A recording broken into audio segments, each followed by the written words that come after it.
Grow, Sell, and Retire is the podcast for the lazy overachiever. B.D. Dalton, author of True Gravity and Grow, Sell, and Retire, is here to give you his 25 years of secrets, tips, and systems to take your business to the next level. This is your chance to find out what is working in sales, marketing, and running your business. If you stop learning, you stop earning. Now, here's your host, BD, with today's GSR podcast. Hey everybody, BD Dalton here, Grow, Sell, and Retire podcast, the 100th episode, the second part here with Mark Tibergien on sell. He's sold businesses, and I am going to let you listen to the great way to look at selling your business. Hey everybody, BD Dalton here, Grow, Sell, and Retire podcast. This is the 100th episode. I'm putting together something a little bit different, as you know, and this will be 3 parts interviews. We've got the grow, we've got the sell, and we've got the retire. And today we're going to be talking with Mark Tibergien, and he's CEO of Advisor Solutions for BNY Mellon Pershing, and also an author of quite a few books. Welcome to the show, Mark. Great. Thanks, BD. Good to be here. Could you just walk us through a couple of the books? I know you've had some reprints and some changes and things like that, but the books that you've written and kind of basis for them? Sure. I've written 4 books. The most recent one, geared to the financial industry, is called The Enduring Advisory Firm. I did that in concert with one of my colleagues, Kim Delarocca. Prior to that, I wrote a book on how to value, buy, or sell a financial advisory practice. As you know, BD, I spent a lot of time before focusing on this industry dealing with closely held businesses throughout the globe, but valuation was a big part of the business we had before I joined Pershing. And then prior to that, I wrote a sequel to my first book, and the sequel is called Practice Made More Perfect. And what's interesting in all of these cases, while the principles are geared towards the business of financial advice, the principles are relevant to every type of industry because I drew on that experience that I've worked on before. And I've always found that interesting because I work with a lot of scale-up businesses, not just in financial advice, and 85% of what people are supposed to be doing is pretty much the same.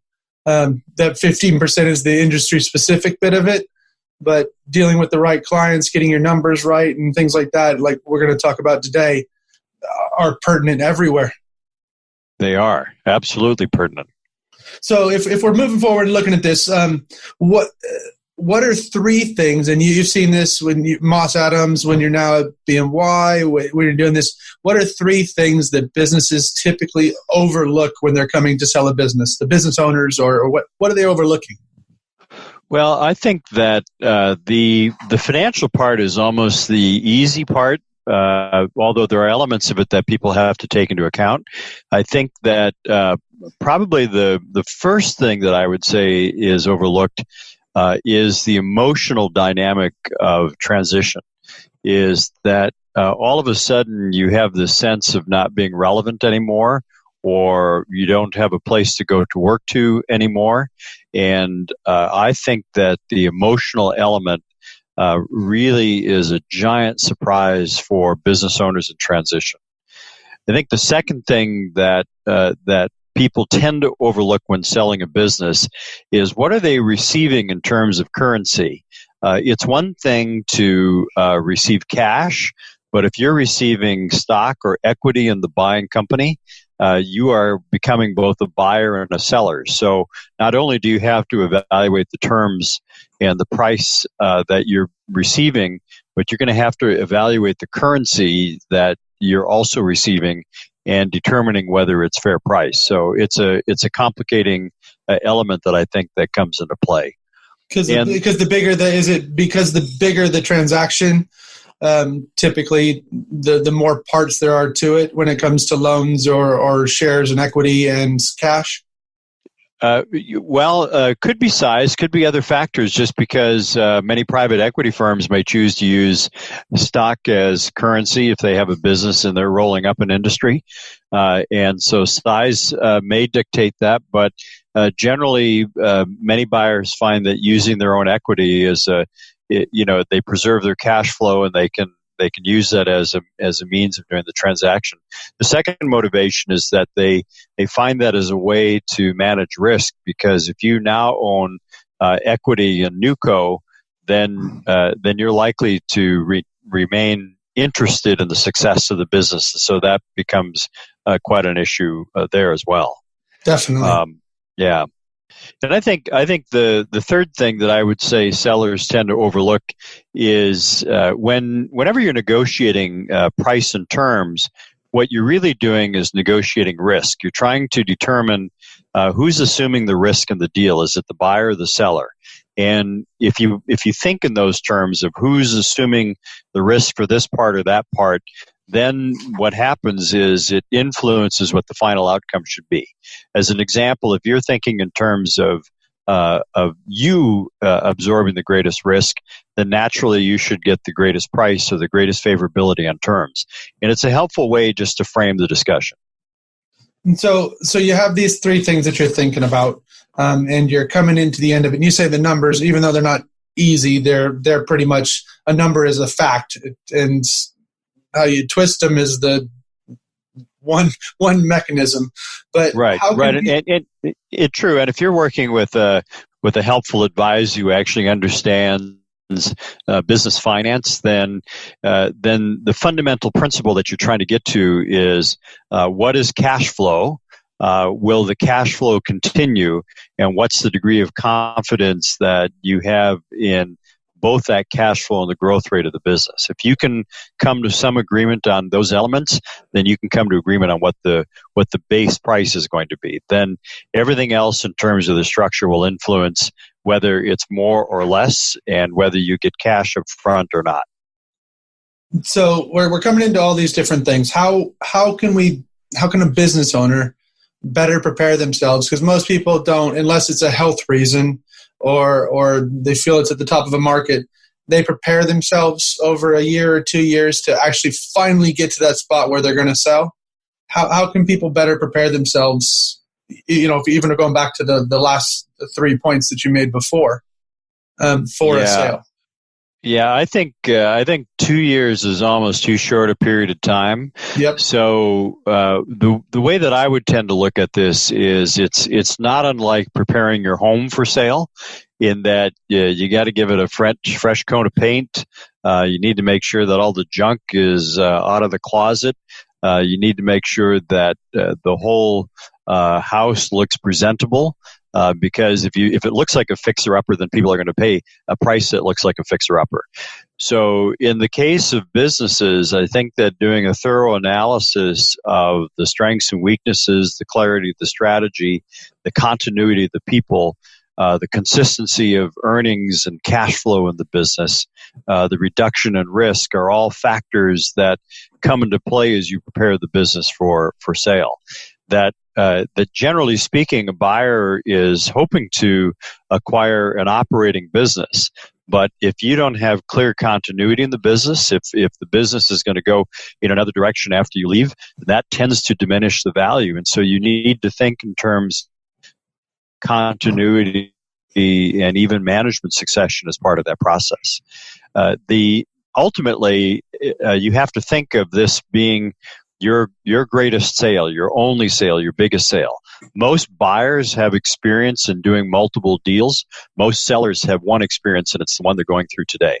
And so the more that you can package this up to give confidence to the buyer that what you're transferring is an entity with a strong economic driver behind it, a clear strategy, and people who are going to commit to the future of this business, the better off your deal will be.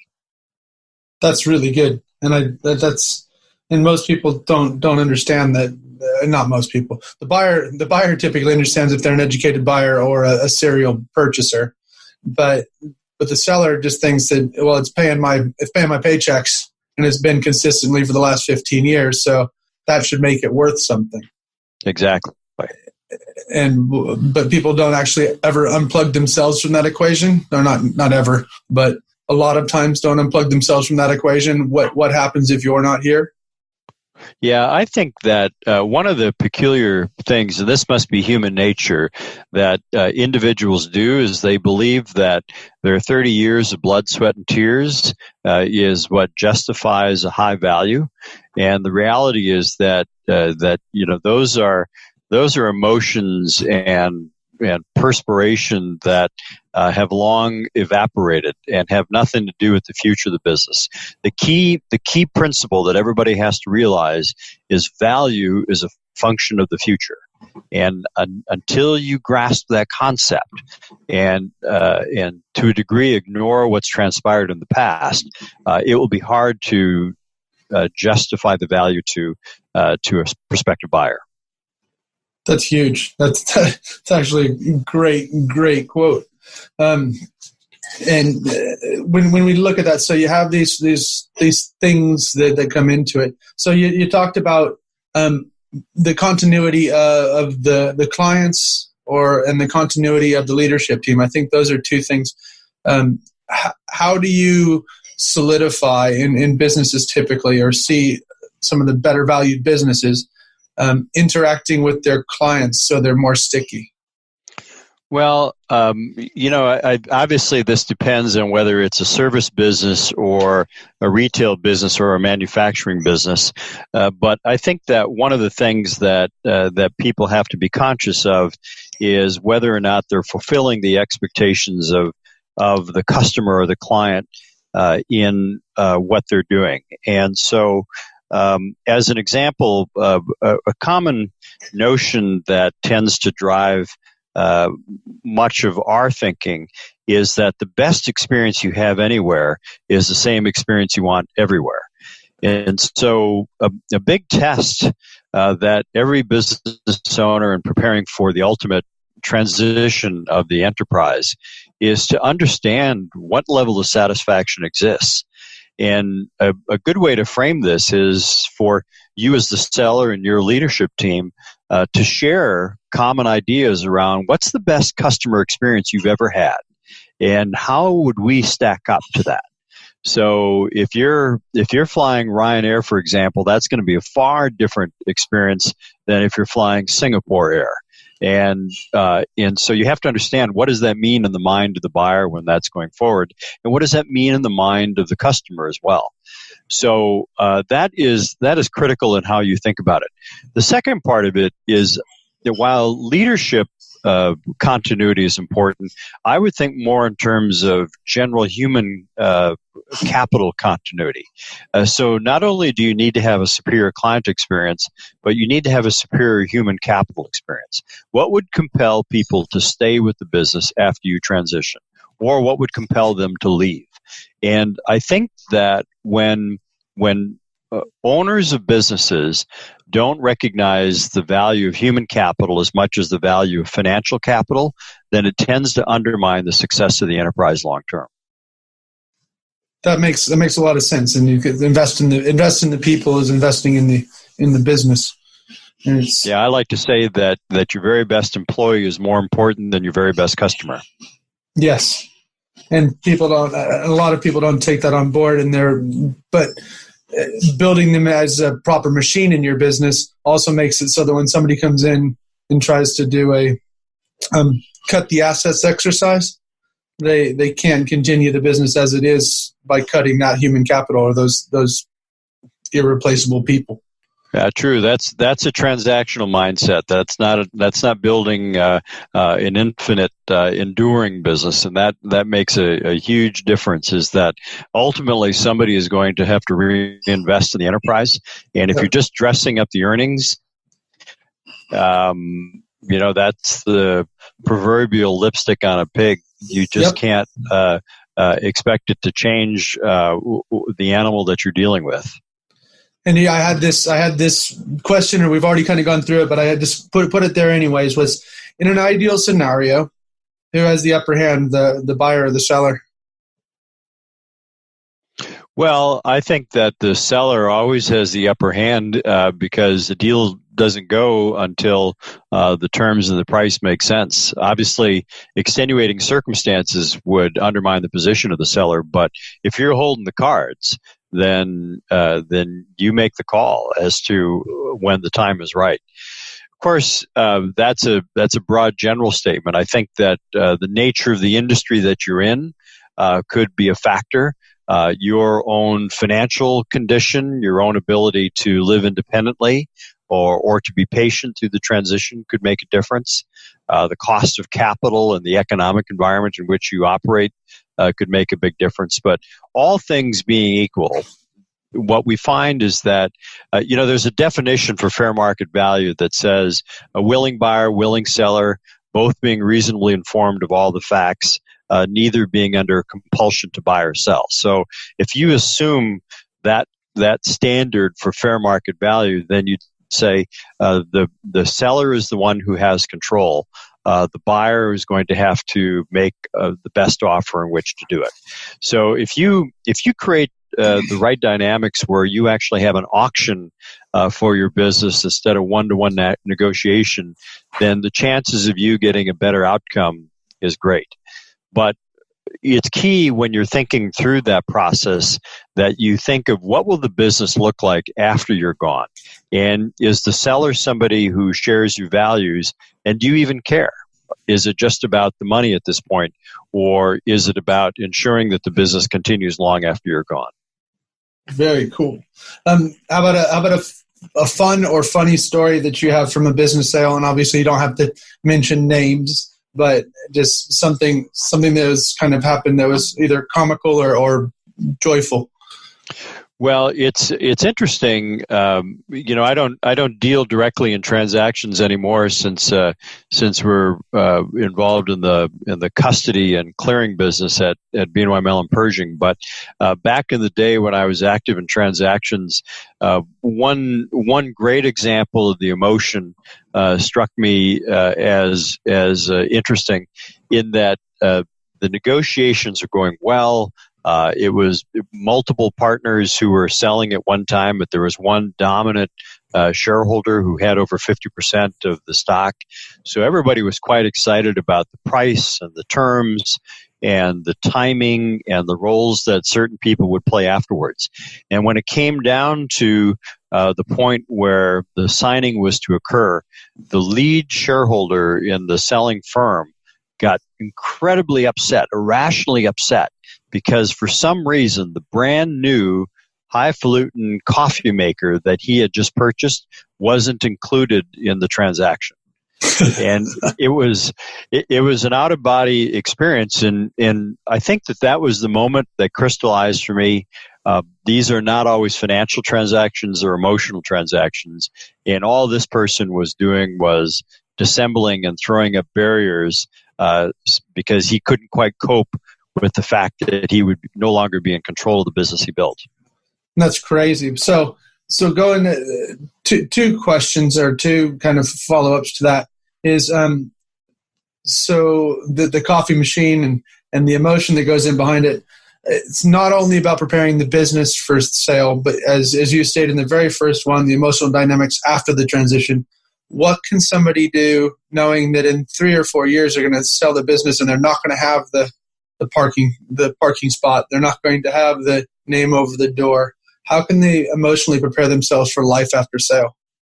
I frankly think that a little counseling is a good idea. We hire trainers for our physical fitness, but we don't hire trainers for our mental fitness. And I look at each stage of our life as a series of transitions. In the beginning, we were learners, and in the middle, we were earners, and now in the final phase, we're returners. So the question is, what will we return back to our communities and to our families and to our employees once we can look back and revel in this great success that we achieved? I think it's very difficult for business owners who've gone through these stages of evolution of their business, where they were first survivors and then they were growers and then they yielded what they could from the business, and now they're going through this period of transition. I think it's difficult for many to realize that they're not survivors anymore, that they actually have created something of value, and getting in touch with a level of confidence that they've accomplished something great, and that the transition is time because other people need to move in, and unfortunately, you're not immortal.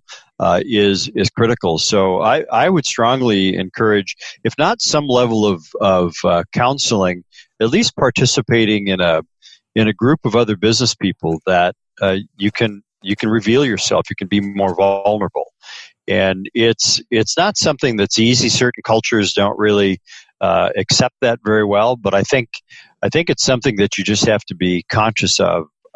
You're going to be a wreck for a period of time. And your spouse is probably going to find you to be not appealing to have around. You're going to get tired of playing golf or surfing or skiing or whatever it is you do for a passion.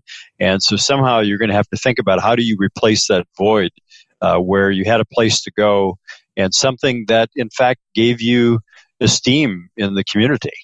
Now you are a retired business owner. You are the former owner of something. And if your whole self-esteem was tied up in that title and that position, then you better deal with it before you make the transition. So along that line, if we had a couple of books that somebody could read, either emotionally getting the business ready for sale, getting the owner ready for sale, are there a couple of books that you could recommend that people read now to start giving themselves some foundations? Well, there's a great number of pieces of literature on the market about the emotional dynamics of transition, and I think that's easy to begin researching just to find those that click.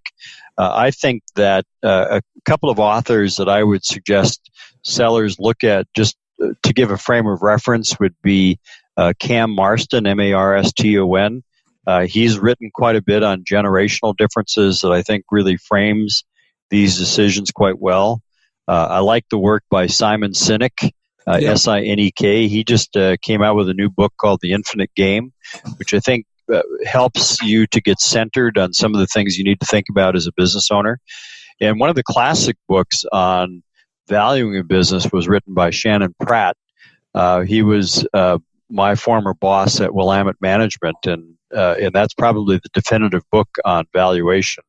Regardless of which country you're in, it tends to have some resonance with it. So I think those are several things to be taking a look at right today. And your book's not too bad either, even though I know it applies to financial advice businesses. It's not specific. When you pull it apart, the stuff that you have in there isn't just about that, with breaking down your client book or how your clients interact with you and the management of the staff. It all right. works well. Right. If you take the industry language out, I think it's good. And of course, anybody who buys it would be contributing to my retirement and emotional health. So I'm more than happy to have that happen. I was just helping your counselor. No, I was just joking. Told me to add that in there. No, it's one of those. Mark, thank you so much for coming on the show today. Anything that, any place that you want people to come and look for you, or things that you want them to come and listen to, or anything you want to promote? Happy to have people tune in to any of the podcasts we do, as well as this. Our website is Pershing.com. We are part of BNY Mellon. I do have a Twitter account, hashtag Mark Tibergien, and a LinkedIn account if people want to link in with me. So I would love to interact with people via either social media. That would be great. And BD, thank you again for including me. I hope that you have a great holiday and a wonderful new year. Perfect. Thank you so much, Mark. Have a great one, and thanks for coming on the show. Mark Tibergien. Thanks for joining us on Grow, Sell, and Retire. For more information, tools, or to book one of our team members to work with your team, business, or to speak at your event or conference, visit bartdaltonconsulting.com or email contact@bartdaltonconsulting.com. Buy the book True Gravity on Amazon. If you want to work for the rest of your life, that is your business. If you don't, that is ours.